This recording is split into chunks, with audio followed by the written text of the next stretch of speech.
हाँ जी। Good morning everyone. एक बार audio video का कंफर्मेशन दीजिए सर।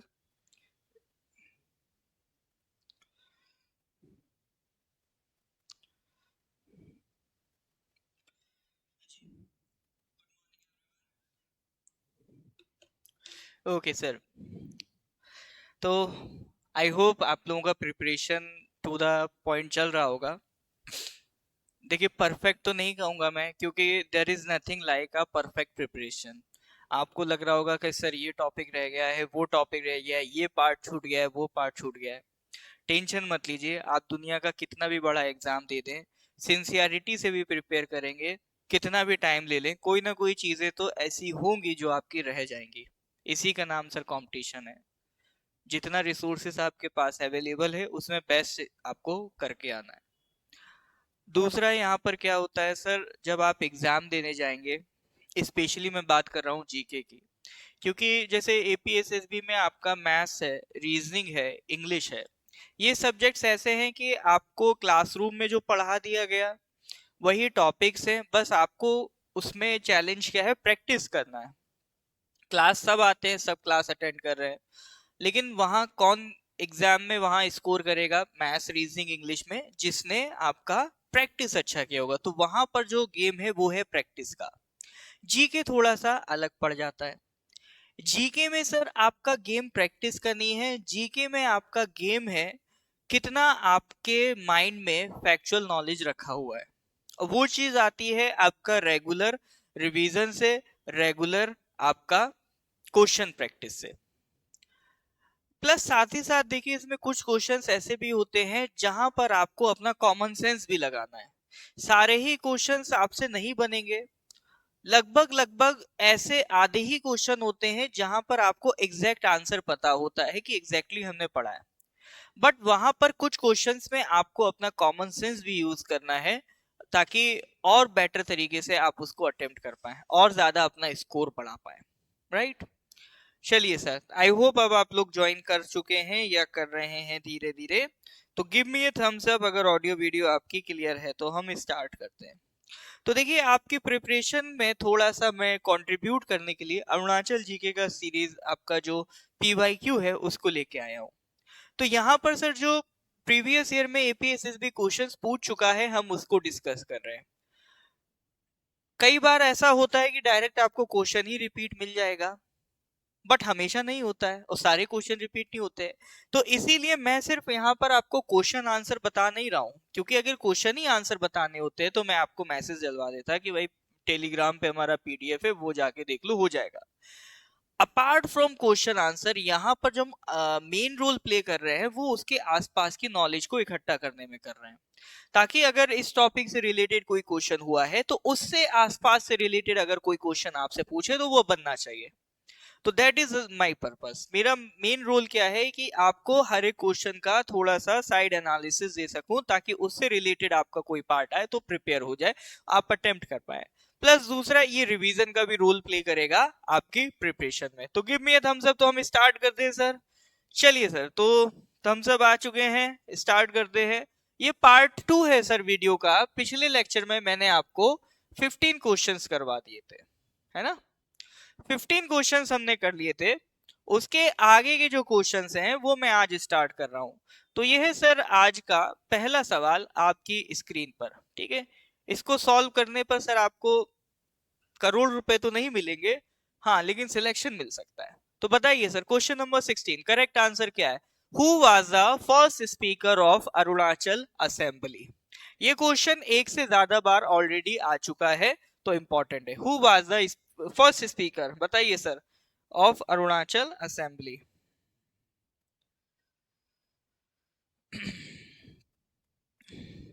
हाँ जी, कम जल्दी से आंसर दीजिए।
हाँ जी, थोड़े माफी चाहेंगे, एक इम्पोर्टेंट कॉल आ गया था। हाँ, तो आई होप आप लोगों ने आंसर दे दिया है। वैसे मैं देख रहा हूँ ज्यादा लोगों के आंसर नहीं आए हैं, है ना?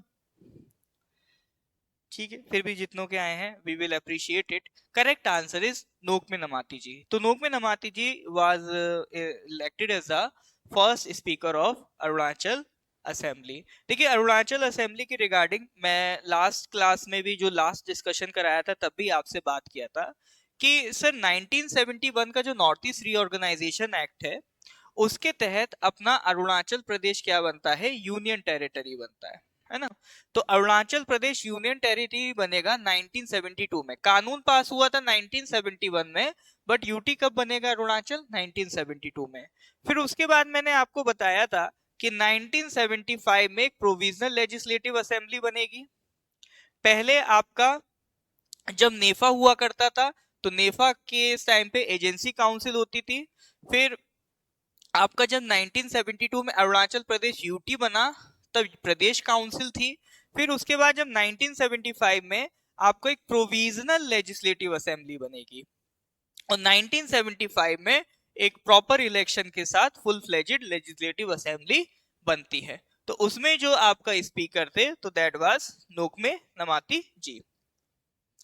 ठीक है, तो ये सब मैं ऑलरेडी आपसे डिस्कस कर चुका हूँ, प्लस ये सब आपको डिटेल में पढ़ना है तो पीडीएफ आपको टेलीग्राम चैनल पे मिल जाएगी, वहां से आप इसको देख सकते हैं। ठीक है, तो ये सर पिक्चर है जो आपका हमारे जो पहली जब यूटी बनी थी उसमें आपका प्रदेश काउंसिल बनी थी, फिर वहां से आपका प्रोविजनल लेजिस्लेटिव असेंबली बनी थी। तो उसमें जो काउंसलर्स थे तो ये काउंसलर्स के साथ की फोटो है, और ये आपका जो प्रदेश काउंसिल बनी थी ये उनके मेंबर्स की फोटो है। चलिए सर, ये सारा आपका मैं डिस्कस आपका डिटेल में मिल जाएगा। ठीक है, तो ये देखो आपका लिखा हुआ है कि आपका लेजिस्लेटिव असेंबली जब बनी है तो फर्स्ट सिटिंग कब हुई है, ये पॉइंट ध्यान रख लीजिएगा सर। ये अभी तक ऐसा पूछा नहीं गया है बट पूछा जा सकता है।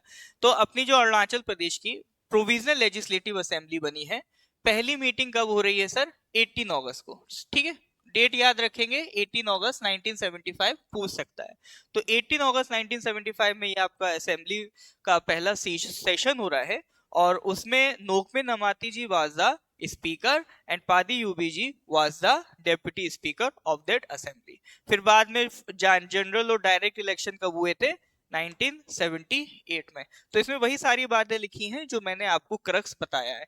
डिटेल में पढ़ने के लिए पीडीएफ आपको टेलीग्राम पे मिल जाएगा, उससे आप देख सकते हैं।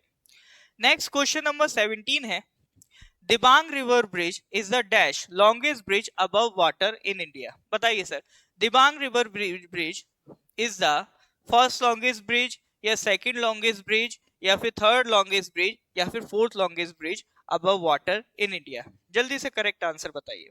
हाँ जी sir, question number 17 correct answer बताइए। दिबांग रिवर ब्रिज पहला लॉन्गेस्ट ब्रिज है, सेकंड है, थर्ड है, फोर्थ है? जल्दी से कमेंट सेक्शन में आंसर मेंशन करिए, फिर हम लोग आगे बढ़े सर। हाँ जी, क्वेश्चन नंबर 17 करेक्ट आंसर क्या होगा?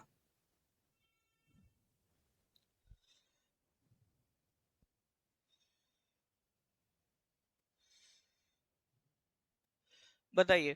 तो इसके सर अगर करेक्ट आंसर की हम बात करें, एक मिनट,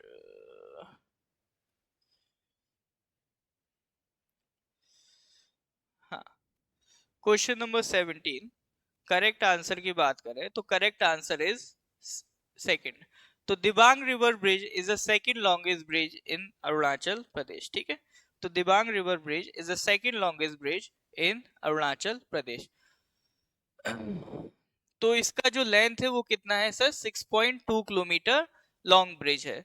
तो कमेंट सेक्शन में मेंशन करेंगे लॉन्गेस्ट ब्रिज कौन सा है।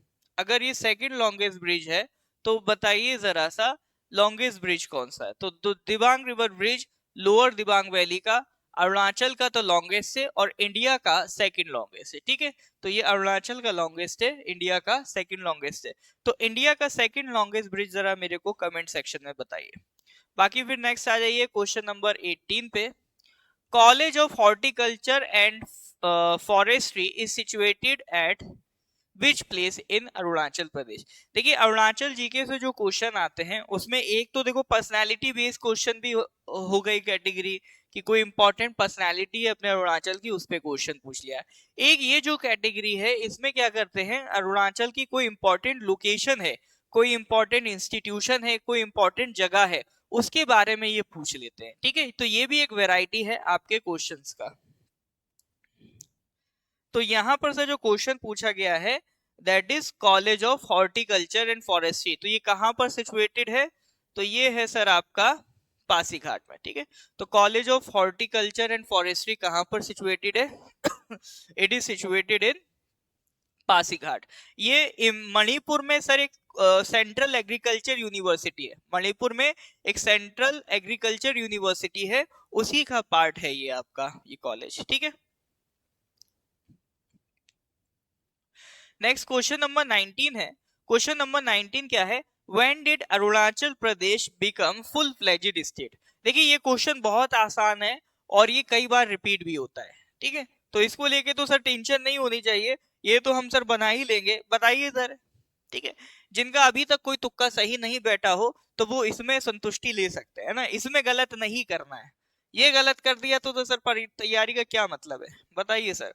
When did Arunachal Pradesh become full-fledged state? हाँ, नेक्स्ट इसका आंसर क्या है सर, इट इज 1987। तो देखिए आई होप आप सब इतना तो जानते हैं कि अरुणाचल अपना स्टेट कब बना, 1987 में। लेकिन इसमें दो तीन बातें और ध्यान रखिएगा सर रिगार्डिंग अपना अरुणाचल प्रदेश। वो क्या बातें हैं कि कॉन्स्टिट्यूशन में जब अरुणाचल बना तो उसके लिए कॉन्स्टिट्यूशन में एक अमेंडमेंट किया गया था। कौन सा अमेंडमेंट था, 55th अमेंडमेंट। देखिए कोई भी नया स्टेट बनाने के लिए जनरली कॉन्स्टिट्यूशन अमेंडमेंट की नीड नहीं होती है, एक कानून बनता है उसके तहत आप बना सकते हैं पार्लियामेंट के लॉ के तहत। लेकिन अरुणाचल जब बना था तो उसके लिए एक एडिशनल आर्टिकल ऐड किया गया था जो अरुणाचल को स्पेशल कैटेगरी स्टेटस देता है ना। तो अरुणाचल के स्पेशली अरुणाचल के लिए एक आर्टिकल ऐड किया गया था। तो इसी आर्टिकल को ऐड करने के लिए एक अमेंडमेंट पास किया गया था, दैट इज 55th अमेंडमेंट। तो ये ध्यान रखिएंगे जब अरुणाचल स्टेट बना था तो उससे रिलेटेड एक बहुत इंपॉर्टेंट अमेंडमेंट है, that is 55th constitutional amendment act of 1986। ठीक है, 55th अमेंडमेंट 1986। इससे क्या हुआ था सर, इससे आपका आर्टिकल 371H ऐड हुआ था, that is specially for Arunachal Pradesh. ये क्वेश्चन भी कई बार आपसे पूछ चुका है कि अरुणाचल के लिए स्पेशली कौन सा आर्टिकल है, तो दैट इज आर्टिकल 371H। याद रख पाएंगे, यस और नो? हाँ जी सर, भूल तो नहीं जाएंगे? बताइए जरा, क्लियर है तो give me a thumbs up.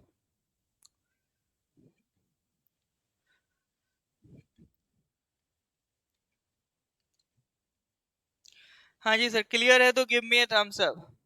Do let me know अगर यहाँ तक सवाल बन रहे हैं। बनने ही चाहिए सर, ऐसे कोई बहुत टिपिकल सवाल नहीं है। नेक्स्ट क्वेश्चन नंबर 20 है सर, ये भी देखो सब फायरमैन मिनरल गार्ड जो 2023 में हुआ था उसके क्वेश्चन है। क्वेश्चन नंबर 20 क्या है sir, Mehao lake is situated in which district of Arunachal Pradesh. बताइए sir, Mehao lake is situated in which district of Arunachal Pradesh. Tawang, Papum Pare, Lohit या फिर आपका लोअर दिबांग वैली। बताइए sir, Mehao lake is situated in which district of Arunachal Pradesh, Tawang, Papum Pare, Lohit या लोअर दिबांग वैली। तो ये आंसर सर मतलब ये गलत नहीं होना चाहिए है ना, इट इज एक्सपेक्टेड। और बाकी अपना अरुणाचल ईके में लेक्स वगैरह कवर कर रखे हैं। ठीक है, तो correct answer is lower Dibang valley. ठीक है सर, इसका करेक्ट आंसर क्या होगा, it is lower Dibang valley. देखो आपका लोहित का बाइफर्केशन किस तरह से हुआ है, तो 1980 में अगर आप देखोगे 1965 में टोटल 5 डिस्ट्रिक्ट्स बनी थी। पहले जो अपना रीजन था है ना, ये आपका 1965 में अरुणाचल वाला जो रीजन है जिसको हम पहले क्या कह रहे हैं, नेफा कह रहे हैं। ठीक है, तो 1965 में क्या हुआ था, इसको आपका 5 डिस्ट्रिक्ट्स में डिवाइड कर दिया गया था जिसमें से एक डिस्ट्रिक्ट थी लोहित। अगर आप पांचों डिस्ट्रिक्ट के नाम बता सकते हैं तो कमेंट सेक्शन में जरूर मेंशन कीजिए। ये भी एक बार सवाल आया है कि 1965 में अरुणाचल में कितनी डिस्ट्रिक्ट थी, 5 थी, तो उसमें से एक मेजर डिस्ट्रिक्ट थी आपकी लोहित। तो 1980 में क्या होगा, लोहित दो पार्ट में बाइफरकेट होगा, one was Lohit and other was Dibang valley. ठीक है, one was Lohit and other was Dibang valley. Map में आप देखो तो हम कौन से रीजन की बात कर रहे हैं, तो मैप में देखो सर आपका ये लोहित वाला रीजन है, ठीक है, ये लोअर दिबांग वैली है, ये आपका दिबांग वैली रीजन है, तो इस वाले रीजन की हम बात कर रहे हैं। फिर आगे चल के 2001 में क्या हो रहा है सर, 2001 में जो दिबांग वैली है वो भी दो पार्ट में बाइफरकेट हो जाएगी, Dibang valley and lower Dibang valley. तो आज आप देखो ये आपका दिबांग वैली और लोअर दिबांग वैली दो हिस्से हो गए और एक रीजन आपका क्या है, लोहित। तो पहले आपका कंप्लीट लोहित था 1980 में, पहला बाइफरकेशन 1980 में होता है लोहित दिबांग वैली में। फिर 2001 में दिबांग वैली भी दो पार्ट में बाइफरकेट हो गया, that is Dibang valley and lower Dibang valley. I hope यहां तक आपको बात समझ में आ रही होगी। गिव मी ए थम्स अप। हाँ जी सर, तो यहां तक अगर आपको चीजें क्लियर होती आ रही हैं, यहाँ तक लग रहा है कुछ फायदा हो रहा है, तो वीडियो को लाइक जरूर कर दे। बढ़ते हैं सर अगले क्वेश्चन की तरफ, क्वेश्चन नंबर 21। क्वेश्चन नंबर 21 क्या कह रहा है sir, this festival of Arunachal Pradesh is organized in the villages with the aim of providing supernatural protection to the crops sown as to have a good harvest। ठीक है, तो इसमें एक festival के बारे में पूछ रहा है। उस फेस्टिवल में क्या होता है,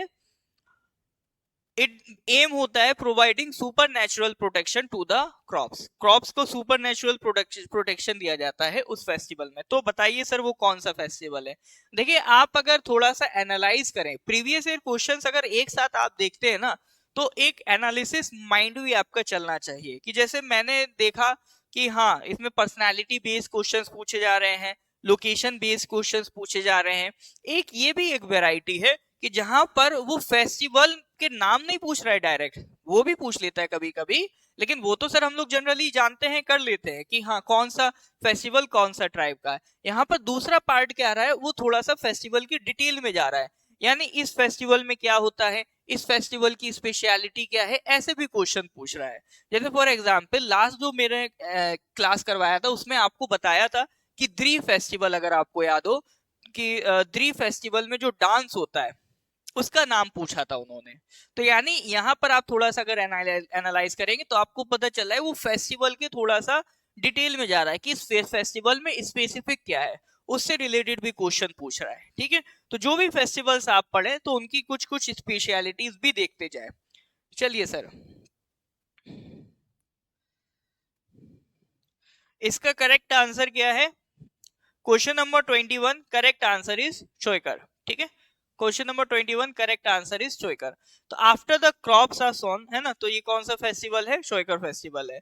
तो ये आप कौन सी ट्राइब सेलिब्रेट करती हैं, तो ये सर आपका सेलिब्रेट करती हैं शेरदुकपेन ट्राइब और मोनपा ट्राइब। ठीक है, ये स्पेलिंग थोड़ा सा मिस्टेक हो गया, मैं इसको सही करवा दूंगा। ठीक है, चलिए नेक्स्ट आगे बढ़ते हैं sir, question number 22। For the first time, President's rule was imposed on Arunachal Pradesh in। पहली बार अरुणाचल में प्रेसिडेंट रूल कब लगा था, ये क्वेश्चन है। ये जो मैंने अरुणाचल जी के डिस्कस कराया है उसमें ये सारा लिस्ट मेंशन कर दिया कि अरुणाचल में कितने प्रेसिडेंट रूल लगे, कब से कब तक लगे, ये सब मैं ऑलरेडी आपका वहां पर लिखवा चुका हूं। तो बताइए सर इसका करेक्ट आंसर क्या होगा। For the first time presidents rule was imposed on Arunachal Pradesh in 1979, 1972, 1989 या 1983। बताइए सर करेक्ट आंसर क्या होगा। Correct answer is 1979। ये देखो उस टाइम का जो न्यूज़पेपर है 1979 का, उसका क्लिप भी मैंने यहाँ इसीलिए लगा रखा है, थोड़ा सा और कनेक्टिंग हो जाता है ना। तो न्यूज भी बनी थी, इंडियन एक्सप्रेस की न्यूज है, Arunachal CM quits suggest fresh poll. तो ये 1979 में ऐसा हुआ था। अगर आपको डेट क्लियर नहीं है तो मैं बता दूं, इट इज नवंबर 1 1979 की ये न्यूज है, थर्सडे का दिन था। ठीक है, तब आपका प्रेसिडेंट रूल लगाया गया था। तो आपका नवंबर 3 से फिर प्रेसिडेंट रूल लग गया था, और ये कब तक रहेगा? 1980 जनवरी तक, ठीक है। तो उस टाइम जो हमारे प्रेसिडेंट थे, NS Reddy ji was the president. तो 17 डेज के लिए वो आपका प्रेसिडेंट रूल लगा था। तो पहला प्रेसिडेंट रूल कब लग रहा है? 1979 में। उसके बाद एक प्रेसिडेंट रूल आपका जनवरी 2016 में भी लगा था। उस टाइम हमारे प्रेसिडेंट कौन है? प्रणब मुखर्जी। तो कितने दिन के लिए था? 26 डेज के लिए था। तो ये ध्यान रखिएगा कितने प्रेसिडेंट रूल लगे हैं, और जब प्रेसिडेंट रूल लगा था तो ईयर ध्यान रखेंगे, ईयर ऑलरेडी पूछ चुका है। दूसरा ध्यान रखना है कि उस टाइम प्रेसिडेंट कौन था, जब प्रेसिडेंट रूल लग रहा है उस टाइम प्रेसिडेंट कौन था। बहुत बढ़िया बयान जी, आपने डिटेल में सारी चीजें बता दी, ठीक है। तो इसी तरह से आपको भी कॉम्प्रिहेंसिव प्रिपरेशन करना है, ठीक है सर। चलिए यहां तक क्लियर है, तो हम आगे बढ़ते हैं अगले क्वेश्चन की तरफ। Question number 23। क्वेश्चन नंबर 23, ये भी देखो फायरमैन मिनरल गार्ड की अभी क्वेश्चन चल रहे हैं। पिछले कुछ सालों में बहुत भर भर के सवाल आए हैं सर, स्पेशली 2023 में अरुणाचल जीके से। This is the oldest archaeological site of Arunachal Pradesh. 4 option दिए गए हैं, पूछ रहा है इनमें से सबसे पुरानी आर्कियोलॉजिकल साइट कौन सी है अरुणाचल प्रदेश की। भालुकपोंग दिया है, शिमरी फोर्ट दिया है, ईटानगर दिया है, और भीष्मक नगर दिया है। तो बताइए सर इन चारों में से सबसे ओल्डेस्ट आर्कियोलॉजिकल साइट कौन सी है अपना अरुणाचल प्रदेश की? बताइए सर, जल्दी से कमेंट में मेंशन करिए, जो भी करेक्ट आंसर आपको लगे बताइए, कमेंट जरूर करिए। देखिए मैं हमेशा से एक बात कहता आ रहा हूं, अभी कुछ सालों से नहीं कही है, अभी फिर से बोल देता हूं, कमेंट क्यों करना है? कमेंट करने से होता क्या है, आपका क्वेश्चन का रिटेंशन बढ़ता है। आप या तो गलत आंसर दोगे या सही आंसर दोगे, दो ही पॉसिबिलिटी बनती, तीसरी तो नहीं है। अगर मान लीजिए आपने आंसर गलत दिया तो आपको एक छोटा सा गिल्ट होता है कि यार इसका आंसर गलत हो गया, तो वो गिल्ट से क्या है, वो क्वेश्चन आपके मेमोरी में रिटेन हो जाएगा, ठीक है। आपको अगर वो दोबारा क्वेश्चन पूछा जाएगा तब आप उसका आंसर दे पाएंगे, याद ज्यादा टाइम तक रख पाएंगे। क्यों? क्योंकि आपने उस क्वेश्चन को टाइम दिया है। तो यहाँ जीके में से जितने भी फैक्ट्स होते हैं उनको टाइम देना होता है, बार बार मेमोराइज करना होता है, ज्यादा बार देखना होता है, तब जाके वो रिटेन होते हैं। ऐसा नहीं होता है कि आप सोचो यूं यूं स्कैन कर दिया खत्म, है ना। वो सब बातें रील में अच्छी लगती है। रियल लाइफ में क्या होता है, रियल लाइफ में आपको रिटेन करने के लिए उतना ही उस टॉपिक को क्या देना है, टाइम देना है। तो अगर गलत हो गया तो आपने जो टाइम दिया है उसको, तो उसकी वजह से आपको रिटेन रहेगा लंबे टाइम तक। दूसरा, अगर सही हो गया तो एक आपको सेंस ऑफ मोटिवेशन, कॉन्फिडेंस देगा कि हाँ मेरे से क्वेश्चन बन रहे हैं। तो दोनों ही केस में आपका फायदा है, नुकसान किसी भी केस में नहीं है। तो it is a win win situation. तो कमेंट जरूर करें जो भी आपको आंसर लगता है, लेकिन हाँ क्वेश्चन को एक बार देखें, थोड़ा सा सोचें, फिर आंसर करें। ऐसा नहीं अक्कड़ बक्कड़ बम्बे बोल करना है ना, क्योंकि ऑब्जेक्टिव क्या है, क्वेश्चन को टाइम देना है। तो करेक्ट आंसर इसका क्या होगा sir? Oldest archaeological site, it is Bhishmak Nagar. Correct answer क्या है सर? ओल्डेस्ट आर्कियोलॉजिकल साइट कौन सी है अपनी? भीष्मक नगर है ये।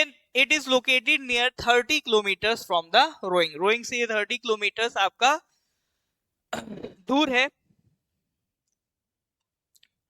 उसके अलावा अगर हम बात करें, सबसे पहले इसका एक्सप्लोरेशन हुआ था 1848 में, फिर उसके बाद 1965 में। तो एक स्ट्रक्चर है जो 1860 का बना हुआ स्ट्रक्चर है, तो उसके यहां पर आपको रुइंस देखने को मिलते हैं, ठीक है। चलिए, अब वो उतना डिटेल में आपसे नहीं पूछेगा, बस लोकेशन का नाम याद रखना है। हाँ, क्वेश्चन नंबर 24, वही पर्सनालिटी बेस पे देखो ये क्वेश्चन आ गया। भीष्मक नगर देखो लोकेशन बेस पे आ गया, ठीक है, वही सब चल रहा है। Who among the following was the first women to scale Mount Everest from Arunachal Pradesh? बताइए sir, who was the first women, who among the following was the first women to scale Mount Everest from Arunachal Pradesh? ठीक है, ये बहुत important question है, पहले भी आ चुका है, दोबारा फिर आ सकता है, इसमें कोई शक वाली बात नहीं है। तो ये क्वेश्चन मिस नहीं करना है, ये गलती नहीं होना चाहिए, राइट सर।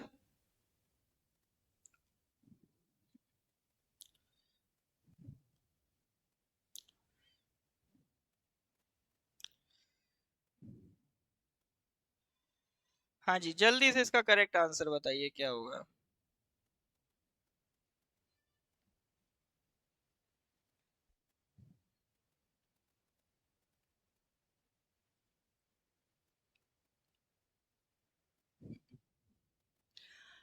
एग्जैक्टली हाँ, करेक्ट आंसर इज तिनेमिना। ठीक है, Tine Mena ji was the first women from Arunachal Pradesh to reach the summit of Mount Everest. ठीक है, अब ये सर 2021 के हिसाब से था, तो अब ये नाम इतना इंपॉर्टेंट नहीं है क्योंकि 2021 के लिए है ना। एक नाम वो ध्यान रखेंगे, आंशु जाम सेनपा। आंशु जाम सेनपा कौन है? He is an Indian mountain, sorry she is an Indian mountaineer and the first women in the world, किस चीज के लिए? To scale the summit of Mount Everest twice in a season. एक सीजन में 2 बार जाने वाली पहली महिला कौन है? आंशु जामसिन्पा जी हैं। ठीक है, तो ये नाम भी इंपॉर्टेंट है, ये सवाल पूछा नहीं गया बट पूछा जा सकता है। And the fastest double summiter to do so within 5 days। It is also the fastest double ascent of the tallest crest by a women. तो उन्होंने कई सारे रिकॉर्ड अपने नाम दर्ज किए हैं। ठीक है, एक ही सीजन में 2 बार जाने वाली दुनिया की पहली महिला, सिर्फ भारत की बात नहीं हो रही, दुनिया की पहली महिला कौन है सर? आंशु जामसेनपा जी। तो एक बार तिने मीना जी का नाम पूछ चुका है, आंशु जी का भी नाम पूछ सकता है, तो प्लीज रिमेंबर इट, पूछा जा सकता है, इंपॉर्टेंट है। Next question number 25। In Arunachal Pradesh Apple orchard is located at. फिर देखो सर, लोकेशन बेस्ड सवाल, कभी पर्सनालिटी पे दिख रहे हैं, कभी लोकेशन पे दिख रहे हैं। ठीक है, तो अरुणाचल प्रदेश में एप्पल ऑर्चर्ड कहां पर लोकेटेड है? तवांग में, पापम पारे, शेर गांव या दोईमुख? हाँ सर, मैं एक्सपेक्ट करता हूं कि सर ये क्वेश्चन का जो आंसर है ये आप लोग गलत नहीं करेंगे, ये आपसे बनेगा ही बनेगा। हाँ जी सर, जल्दी से बताइए।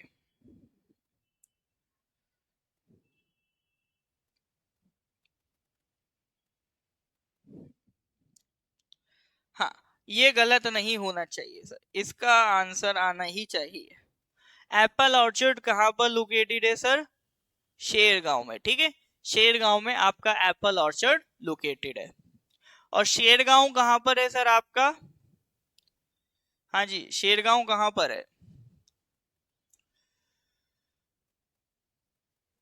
The government run apple orchard at Shergaon is one of the biggest in the state where more than 42 different varieties of apples are grown। ठीक है, इसके अलावा एप्पल फार्मिंग के अलावा यहाँ पर आपका नट्स हो गया, बेरीज हो गया, पेरिस पॉलीफिला हो गया। ठीक है, जिसको जनरली आपको जंगली कछू भी कहते हैं लोकल टर्म में, ये भी आपको देखने को मिलता है। ठीक है, यहाँ पर जो आपका डिस्ट्रिक्ट लगता है, तो आपका कामेंग का डिवीजन यहाँ पर हमने बात किया है। जब ब्रिटिशर्स आए थे तो पूरे एरिया को क्या कहते थे? पहले तो sir north east frontier track था। ठीक है, ब्रिटिशर्स के टाइम पे, फिर 1950s में जाके हमने उसका नामकरण क्या करा? नॉर्थ ईस्ट फ्रंटियर एजेंसी करा। ठीक है, तो 1990 में ये वाला रीजन बालीपारा फ्रंटियर ट्रैक के नाम से जाना था। नेफा तो आपका 1950s में जाके होगा। ठीक है, तो 1946 में जो डिस्ट्रिक्ट एरिया था बालीपारा से निकाल के उसका नाम क्या करा गया? सेला सब एजेंसी किया गया। ठीक है, तो फिर आगे चल के ये क्या बन गया आपका? आजादी के बाद 1954 में जो सेला सब एजेंसी था वो क्या बन गया? कामेंग फ्रंटियर डिवीजन बन गया। यानी पहले एक बालीपारा फ्रंटियर ट्रैक नाम से रीजन था, उससे अलग होके आपका सेला सब एजेंसी बना। उस वही सेला सब एजेंसी 1954 में जब नेफा बनेगा तो वो क्या बन जाएगा? कामेंग फ्रंटियर डिवीजन का पार्ट बन जाएगा। ठीक है, क्या बन जाएगा? उसको रीनेम करके क्या कर दिया गया? Kameng frontier division. तो जब ये नेफा बना था तब 5 फ्रंटियर डिवीजन थे, और यही 5 फ्रंटियर डिवीजन 1965 में क्या बन जाएंगे? आपका 5 डिस्ट्रिक्ट बन जाएंगे। ठीक है, तो एक डिस्ट्रिक्ट जैसे अभी हमने देखा था लोहित है, इसी तरह से दूसरा क्या हो गया आपका? कामेंग डिस्ट्रिक्ट हो गया। अब कामेंग की बात करें तो 1980s में कामेंग भी 2 पार्ट में डिवाइड हुआ, east Kameng and west Kameng. फिर 1984 में जो वेस्ट कामेंग था ये भी 2 पार्ट में डिवाइड हो गया, एक था वेस्ट कामेंग और दूसरा था आपका तवांग। यानी तवांग कब बन रहा है सर आपका 1984 में तवांग किससे निकला है, वेस्ट कामेंग से, और वेस्ट कामेंग किससे निकला है, पूरा जो कामेंग वाला रीजन था उससे। ठीक है, तो ये डिवीजन थोड़ा सा ध्यान रखिएगा, यहां से आप पॉलिटिकल हिस्ट्री अच्छे से सीख पाएंगे अरुणाचल प्रदेश की। तो अपना जो वेस्ट कामेंग डिस्ट्रिक्ट है, ठीक है, तो अभी जो हम लोग बात कर रहे हैं शेरगांव, ये कहां पर है, वेस्ट कामेंग डिस्ट्रिक्ट। तो यहाँ पर और कौन कौन सी जगह है सर वेस्ट कामेंग डिस्ट्रिक्ट में, एक तो सर भालुकपोंग है ना, गोम्पा है, रूपा केव्स है, दिरांग में हॉट स्प्रिंग है, शांति है, एक मोनेस्ट्री है, ठीक है, तिप्पी ऑर्चिड सेंचर है, अपर दुगजार है, सेला पास है, नेचुपू है, 0 पॉइंट जिसे कह रहे हैं, जामिरी है, मोर्शिंग है, दिरांग फोर्ट है। ठीक है, तो ये मेन मेन रीजन है। आपका रुइंस ऑफ भालुकपोंग है, दिमाशुंग बेतली के रुइंस है, तो ये सब आपको यहाँ पर देखने को मिलेंगे। उसके अलावा इस डिस्ट्रिक्ट में आपका 5 मेजर ट्राइब्स कौन कौन सी हैं, मोनपास है, मेजिज है, आकाज है, शेरदुकपेन है, एंड आपका खावा है। ठीक है, तो ये कुछ मेजर ट्राइब्स हैं जिनकी जानकारी हमें यहाँ पर मिलती है। चलिए सर, तो आई होप यहाँ तक आपको चीजें क्लियर होंगी। हाँ जी सर, कोई डाउट है तो मेरे को बता दीजिए, क्लियर है तो गिव मी ए थम्स अप, ताकि मुझे पता चले कि हाँ एक्टिव हैं, जिंदा हैं।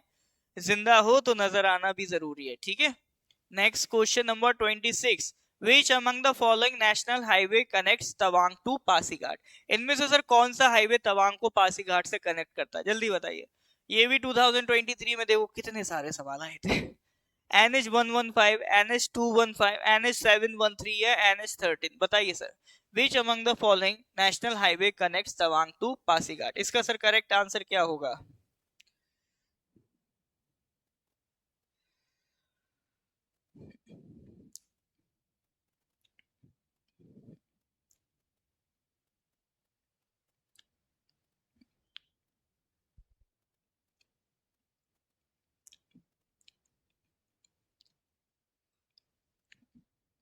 विच among the following national highway connects Tawang to Pasighat. हाँ जी सर, जल्दी से कमेंट करिए, मेरे पास आंसर अभी नहीं आया है आपका। Which among the following national highway connects Tawang to Pasighat. अभी मेरे पास आपका आंसर नहीं आया, जल्दी से कमेंट करके बताइए। हाँ, आंसर आना शुरू हो गए हैं। कोई कह रहा है आपका डिंगडांग कह रहे हैं NH13, है ना। ओके ओके, तो सी और डी की तरफ लोग ज्यादा जाते दिख रहे हैं, NH713 एंड NH13। तो करेक्ट आंसर कौन सा है सर तवांग से पासीघाट के लिए, correct answer will be NH13। ठीक है, तवांग से पासीघाट के लिए कौन सा रास्ता आपका जो हाईवे का नाम क्या है, NH13। ठीक है, चलिए, तो ये आपका मैप है हाईवेज वाला, इसको आप एक बार देख लीजिएगा। ये तवांग से कौन सा हाईवे जा रहा है, नेशनल हाईवे 13 जा रहा है। ठीक है, तो पूरा आपका ये दिरांग, बोमडिला, सेपा, सगाली से होते हुए ये आपका आगे चला जाएगा ना। ये देखो जीरो इधर आ गया, जीरो, और फिर इधर आप चले जाओगे तो पासीघाट मिल जाएगा। चलिए सर, तो आगे बढ़ते हैं सर नेक्स्ट क्वेश्चन की तरफ। Question number 27, the Adi village council of Arunachal Pradesh is called Irang, Bogum, Dulung, Kebang. ठीक है, तो अपना जो विलेज काउंसिल है, आदि विलेज काउंसिल, उसका क्या नाम है, जल्दी से कमेंट करके बताइए। The Adi village council of Arunachal Pradesh is called. चार ऑप्शन दिए सर, इरांग, बोगुम, दोलुंग, केबांग, बताइए सर करेक्ट आंसर क्या होगा। ठीक है, ये सर आसान सवाल है, ये सवाल गलती नहीं करते हैं। ठीक है, मैं बताता भी हूँ कि कौन से सवाल ऐसे हैं कि जो आपसे नहीं बनेंगे, लेकिन ये उनमें से है जो बनना चाहिए। बताइए सर क्या होगा सर करेक्ट आंसर।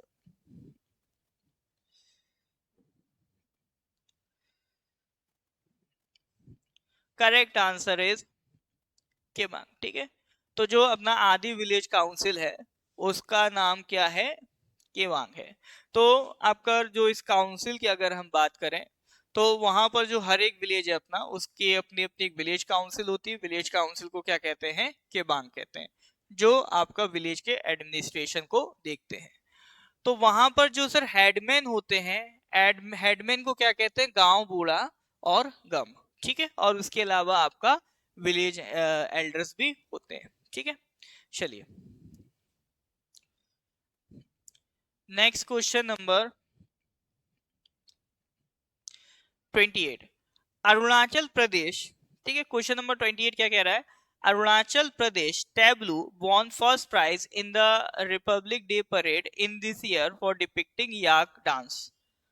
ठीक है, ये एक्चुअली 2023 में जब ये सवाल आया था तो उस बार की जो रिपब्लिक डे परेड थी तो उसमें अरुणाचल प्रदेश को क्या मिला था, फर्स्ट प्राइज मिला था रिपब्लिक डे परेड में। ठीक है, तो इसमें जो परेड थी आपका याक डांस को दिखाया गया। तो जो टेबलू से, जैसे हर एक स्टेट का अपना एक टेबलू होता है, उसमें वो अपना कोई भी कल्चर का एक हिस्सा दिखाते हैं, तो जो अरुणाचल की तरफ से टेबलू गया था उसमें क्या दिखाया गया था, एक याक डांस को दिखाया गया था 2023 में, है ना। तो अब सवाल ये है, सॉरी 2023 का रिपब्लिक डे परेड नहीं था, सवाल ये है कि कौन सी ईयर का रिपब्लिक डे परेड था जिसमें याक डांस को रिप्रेजेंट किया गया था और Arunachal Pradesh tableau won the first prize. हाँ जी sir, question number 28 correct answer बताइए।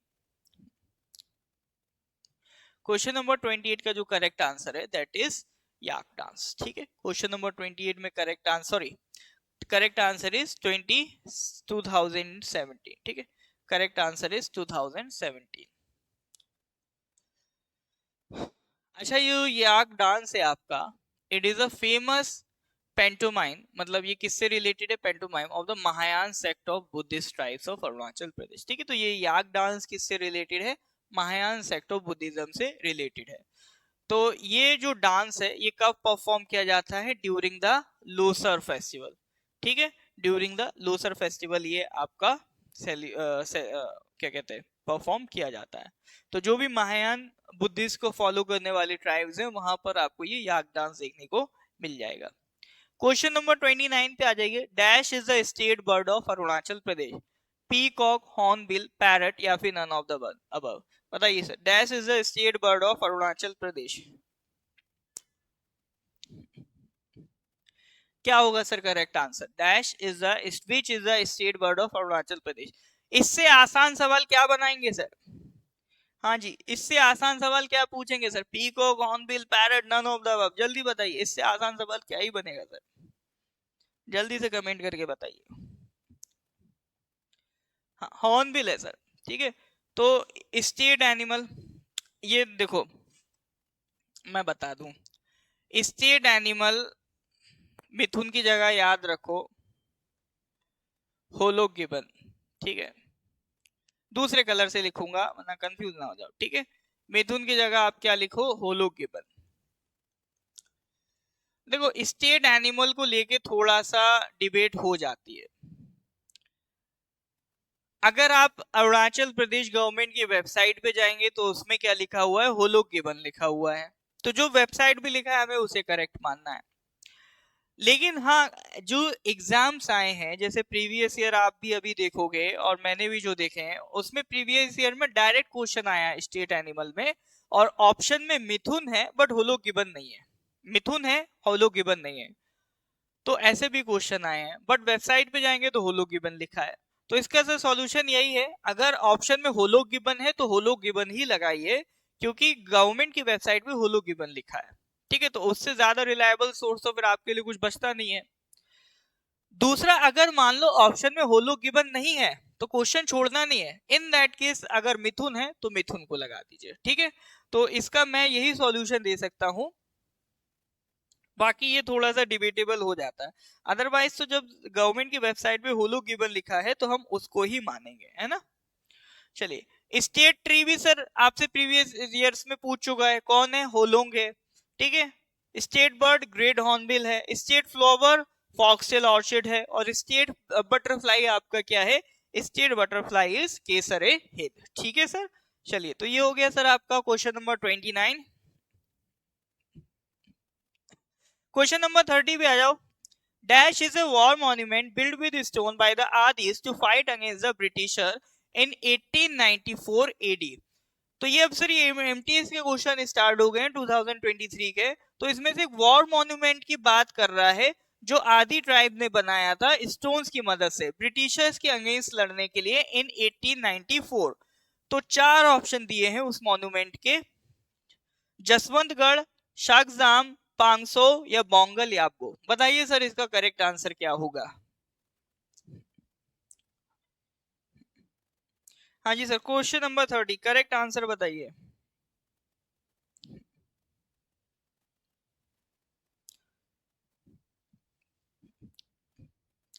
Correct answer is Bongal Yabgo. ठीक है, तो जो बिल्कुल सही बात, कई लोगों ने बोंगल याबगो ही लगाया है। हाँ, correct answer is Bongal Yabgo. तो दिस वॉर मेमोरियल, ठीक है, it was build by the Adis in the 19th century to fight against the Britishers in the third Anglo Abor war. ठीक है, थर्ड एंग्लो अबोर वॉर। तो ये कहां पर लोकेटेड है? दाम्बुक में, नेशनल हाईवे 52 पर ये आपका लोकेटेड है। तो ये जो लड़ाई थी बोंगल याबगो पे लड़ी गई थी, किस दिन? जनवरी 21 1894।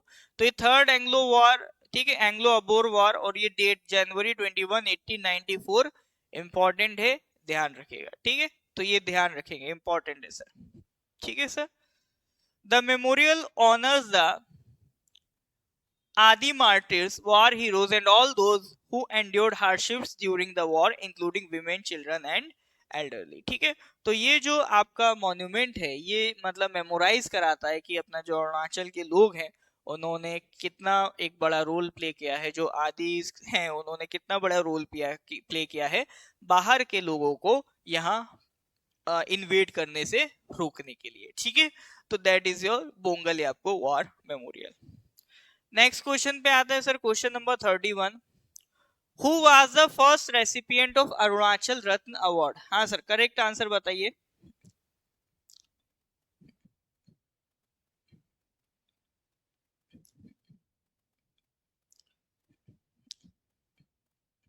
Who was the first recipient of Arunachal Ratna award? Hangpan Dada, Bomto कामदक, are Bob Khathing या शायंग ताजो? बताइए सर, करेक्ट आंसर क्या होगा? Who was the first recipient of Arunachal Ratna award? जल्दी से करेक्ट आंसर इसका बताइए। Who was the first recipient of Arunachal Ratna award? Hangpan Dada, Bomto कामदक, are Bob Khathing या शायंग ताजो? क्या होगा sir correct answer? First recipient of Arunachal Ratna award, ठीक है, अरुणाचल रत्न अवार्ड के फर्स्ट रेसिपिएंट कौन है? ही इज आपका बोमतो कामदक जी। बोमतो कामदक जी क्या है सर? आपका डीएसपी थे सर। ठीक है, बोमतो सर आपका डीएसपी थे, जिनको पॉस्टुमसली मतलब जब किसी को आफ्टर दैट कोई अवार्ड दिया जाता है तो उसको पॉस्टुमस कहते हैं। जिन्होंने एक क्रिमिनल्स के साथ एक्सचेंज ऑफ फायर हुआ था, क्रिमिनल्स के साथ लड़ते लड़ते he lost his life in east Kameng district. ठीक है, ईस्ट कामेंग डिस्ट्रिक्ट में। फिर जब आपका इंडिपेंडेंस डे हुआ था 2016 में, तब ये स्पेशल अवार्ड को बनाया गया। This special award is was constituted on the occasion of independence day in 2016। ठीक है, और इसमें आपको 1 लाख रुपए का कैश अमाउंट मिलता है, एक गोल्ड मेडल मिलता है and a roll of honour मिलता है। और कौन कौन से सर रेसिपिएंट्स है अरुणाचल रत्न अवार्ड के? उसमें अगर हम बात करें, आपका मेजर रालिंगनाओ बॉब खातिंग जी हैं 2021 में, जिनको उनको भी पॉस्टुमसली ये अवार्ड दिया गया था, क्योंकि उनका एक बहुत बड़ा रोल है तवांग को इंडियन एडमिनिस्ट्रेशन में इंक्लूड करने का। ठीक है, तवांग को वो इंडियन एडमिनिस्ट्रेशन में इंक्लूड करके लाते हैं। नेक्स्ट इज योर के ए राजा जी, जो आपने अगर आप जब अरुणाचल की पॉलिटिकल हिस्ट्री देखेंगे तो you will get to know, जब अपना अरुणाचल बना था तो उसमें आपका चीफ कमिश्नर होते थे, जब ये क्या कहते हैं, नेफा बना था। ठीक है, सॉरी ये जब ये यूटी बना था, सॉरी नेफा बना था जब, फिर उसके बाद जब यूटी बना तब वो लेफ्टिनेंट गवर्नर हुए। तो अपने चीफ कमिश्नर और पहले लेफ्टिनेंट गवर्नर अरुणाचल के कौन थे? के ए राजा जी थे। ठीक है, चलिए नेक्स्ट आते हैं सर क्वेश्चन नंबर 32 पे। क्वेश्चन नंबर 32 कह रहा है, this newest district formed in 2012 was carved out of. तो 2012 में एक नई डिस्ट्रिक्ट बनी थी, तो उसके बारे में ये क्वेश्चन पूछ रहा है। अगर आपको याद हो तो मैं मतलब मल्टीपल डिस्ट्रिक्ट की बात कर चुका हूँ जो इस टाइम बन रही हैं। बताइए सर 2012 में कौन सी डिस्ट्रिक्ट बनी है? तिराप, पापम पारे, अपर सियांग, तवांग। देखो तवांग तो अभी हम देख के आए सर, तवांग तो आपको 1984 में बना है, तो तवांग तो सर ऑप्शन से बाहर हो गया। ठीक है, अब अगला बच रहा है सर तिराप, पापम पारे, अपर सियांग। तो इसका करेक्ट आंसर अगर हम देखेंगे इट इज तिराप। ठीक है, करेक्ट आंसर इज तिराप। तो ये जो लॉन्गडिंग की बात हो रही है, ठीक है, लॉन्गडिंग 2012 में बन रहा है। लॉन्गडिंग किससे अलग होके बन रहा है? तिराप से अलग होके बन रहा है। तो 1987 में जो तिराप है, तो वही जो मैंने आपको बताया था ना, शुरू में 5 डिस्ट्रिक्ट थी, 2 के नाम मैं ऑलरेडी बता चुका, लोहित, कामेंग, और तीसरी भी आ गई आपका तिराप। ठीक है, तो तिराप जो था आपका 2 पार्ट में बाइफरकेट हुआ था 1987 में, चांगलांग एंड तिराप। ठीक है, यानी चांगलांग अलग हुआ था पहले आपका तिराप वाले सेक्शन से।